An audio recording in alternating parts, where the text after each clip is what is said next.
Okay, so one day interest rates are put on hold. That's a good thing. Consumer confidence goes up, perhaps. On the very next day, we have a stock market collapse, such as it was. Brian Toohey, what are people thinking right now?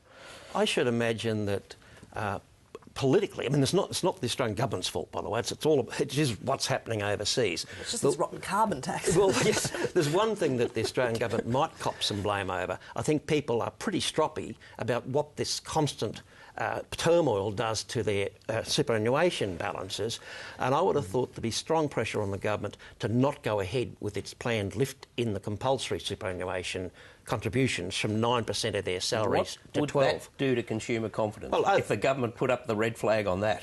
Well, if the government said, no, we're going to let you keep more of your pay packet... No, the signal that would send, if they were to back down on that, would be that... Backing down on something else. This is suddenly getting too hard and the economy... Well, the government can't deal with it. Well, the coalition's not going to do it at all. So if you're worried about demand in the economy, then it's a very foolish policy.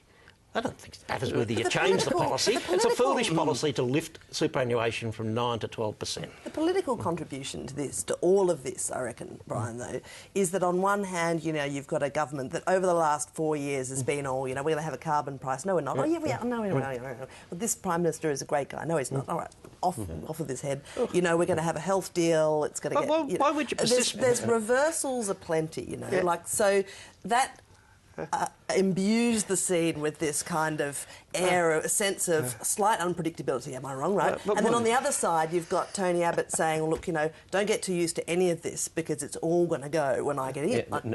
And Mark, with compulsory superannuation, in any case, I mean, to raise it from 9 to... People are sort of thinking, well, where's my investment going? But nevertheless, there's something that underpins all of this, and that's the compulsory nature of it. And what would happen if it didn't exist? Well, that's right. I mean, I think it'd be foolish to assume that everyone would be amassing the sort of nest eggs they are amassing if it were left entirely to them. If, for example, if you said to them, look, you go manage your own portfolio, you know, buy shares or buy real estate or do whatever, a lot of people would buy flat screens and go on holidays a lot. And although they're not at the moment. I mean, one of the great reversals of the last couple of years is that people are now saving. I mean, ask any retailer. Okay. The answer to that is... I agree, but the fact is that we have an enormous national pool of savings as a result of compulsory superannuation. You get better economic outcomes if you let people make their own mind up how they allocate their income. And a lot of people would decide... Oh, you have more faith than I do. Well, that's just a matter of standard economic theory, which happens to be correct in this case. I know it is standard economic theory. That's my trouble. But equally, politically,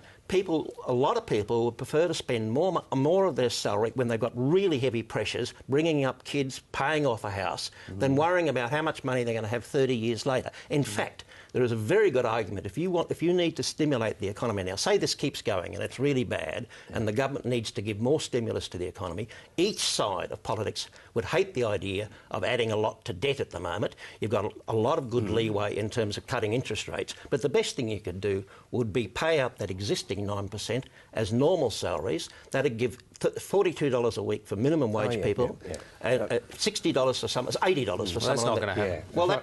It's not going to happen. It might You're not taking into account human failings as